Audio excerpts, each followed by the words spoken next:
ये unforgettable love of my का chapter 36 है, जिसमें हमें दिखाते हैं कि फेफे गार्डन में बैठी है और बैठे बैठे सोच रही है। मैंने उससे कहा था कि मैं यहाँ से जाना चाहती हूँ, लेकिन फिर भी मैं यहाँ क्यों हूँ। और तभी वहाँ पर फेफे के पास यंगजू आ जाता है और उससे कहता है, तुम किस बारे में सोच रही हो कि कोई आ जा रहा है, तुम्हें पता भी नहीं चल रहा। यंगजू के पास एक फ्लावर क्राउन था, वो फेफे को पहना देता है और उससे कहता है सुंदर लग रही हो। और फिर कहता है, तुमने अभी तक नाश्ता नहीं किया है ना, तुम क्या खाना चाहोगी। और वहीं पीछे खड़े होकर ये सब रुईचैन भी देख रहा था। रुईचैन यंगजू को मुक्का मारने वाला होता है तो फेफे उससे चिल्लाकर कहती है, यंगजू जल्दी वहाँ से हटो। लेकिन जब तक यंगजू वहाँ से हटता तब तक रुईचैन उसे मुक्का मार चुका था। फिर यंगजू रुईचैन को देखकर कहता है, भाई आप यहाँ। तो रुईचैन उसे फिर से मारने वाला होता है कि फेफे बीच में आ जाती है और कहती है, आप पागल हो क्या, ये आप क्या कर रहे हो। अगर आपको किसी चीज पे गुस्सा है तो वो आप मुझ पर निकाल सकते हो, उसने आपको गुस्सा नहीं दिलाया है, आओ और इसे नहीं मुझे मारो। तो रुईचैन फेफे की तरफ अपना हाथ करता है तो उसे लगता है कि रुईचैन उसे मुक्का मारेगा, लेकिन रुईचैन उसका क्राउन उतारता है और नीचे फेंक देता है। और फिर सोचने लगता है, क्योंकि ये मुझसे नफरत करती है, लू चैंग की वजह से इसने मुझे चाकू मारा और ये हिचकिचाई भी नहीं, ये मुझसे बहुत नफरत करती है, इसने हमारे बच्चे को मार दिया और तब भी ये हिचकिचाई नहीं। हाँ मैं सचमुच पागल हूँ, नहीं तो मैं ऐसी हार्टलेस लड़की के प्यार में कैसे पड़ सकता हूँ। और फिर सैन फेफे की तरफ देखकर बोलता है, तुम्हारी आंखों में मैं वैसे घटिया इंसान और एक धूल की तरह हूँ।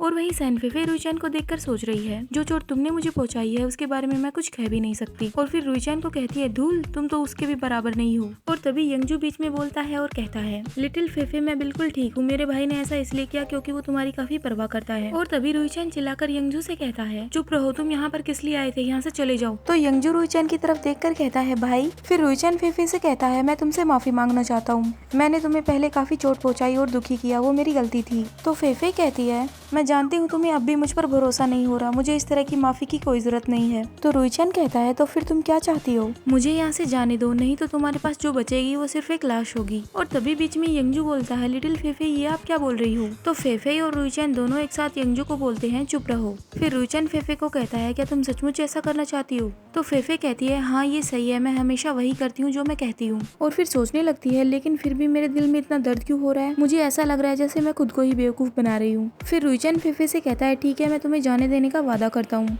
फेफे ये सुनकर थोड़ा हैरान होती है कि रुईचैन ने हाँ बोल दिया है। फिर रुईचैन वहाँ से जाने लगता है और जाते जाते कहता है, मैं तुम्हें रोकने वाला अब कोई भी नहीं हूँ, तुम यहाँ से कभी भी जा सकती हो। तो फेफे सोचने लगती है, मैं ऐसा पहली बार देख रही हूँ कि ये कुछ भी नहीं करना चाहता, इसे देखकर ऐसा लगता है कि ये बिल्कुल हेल्पलेस है। और फिर फेफे भी वहाँ से जाने लगती है तो यंगजू उससे कहता है, फेफे क्या तुम सचमुच मुझे यहाँ पीछे छोड़कर चली जाओगी, कैसा रहेगा अगर तुम मुझे भी अपने साथ ले चलो, तुम जहाँ भी जाओगी मैं तुम्हारे साथ वहीं पे चल लूंगा। तो फेफे यंगजू से कहती है, मैं तुम्हें अपने साथ नहीं ले जा सकती हूँ, अच्छा रहेगा तुम ये बात छोड़ दो। और फिर फेफे वहाँ से जाने लगती है तो यंगजू भी उसके पीछे जाने की कोशिश करता है। तो यंगजू को बॉडीगार्ड्स पकड़ लेते हैं और उसके पीछे नहीं जाने देते। और यंगजू फेफे को बार बार बुला रहा था, फेफे रुको मैं भी आता हूँ। तो यंगजू उन बॉडीगार्ड से कहता है, मेरे सामने से हटो और मुझे जाने दो। सेकंड यंग मास्टर ने कहा है कि आपको उनके पीछे ना जाने दिया जाए। और वहीं यंगजू फेफे को पीछे से चिल्लाकर कहता है, फेफे मेरे लिए रुको, आप मुझे बता दो कि आप कहाँ जा रही है, मैं वहीं पे आ जाऊंगा और आपको ढूंढ लूंगा। अब दिखाते हैं रुईचैन, जो कि फेफे के बारे में सोच रहा था, वो काफी हार्टलेस है, उसने पीछे मुड़कर भी नहीं देखा, क्या तुम मुझे एक बार भी नहीं देखना चाहती हो। और तभी यंगजू रुईचैन से कहता है, भाई आपने साफ साफ उसे जाने के लिए कह दिया, आप ऐसा कैसे कर सकते हो, मुझे दिखाई दे रहा है कि आप दोनों एक दूसरे की परवाह करते हो, इस चीज को ऐसे खत्म मत करो।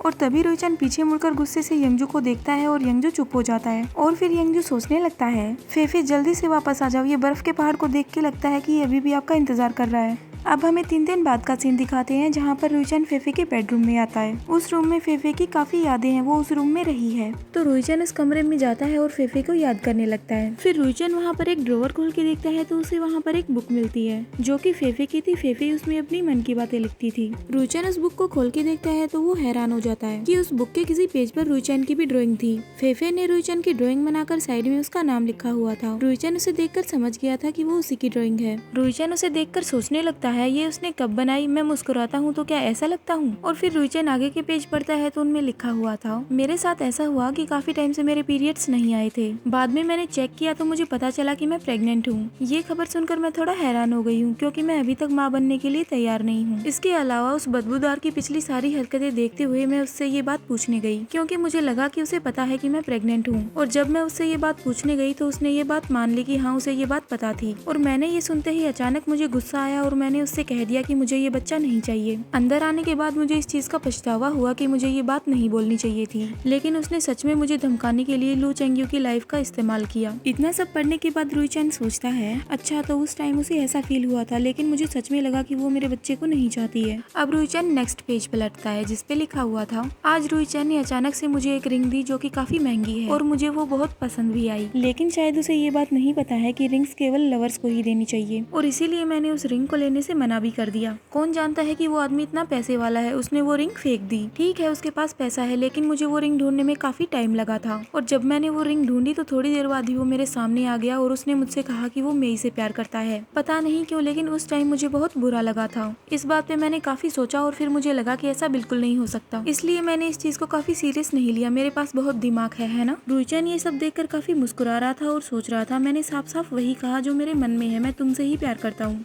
बाकी के पेज नेक्स्ट चैप्टर में पढ़ते हैं। तो ये एपिसोड यहीं पे खत्म होता है। Hope you like this video. Bye bye.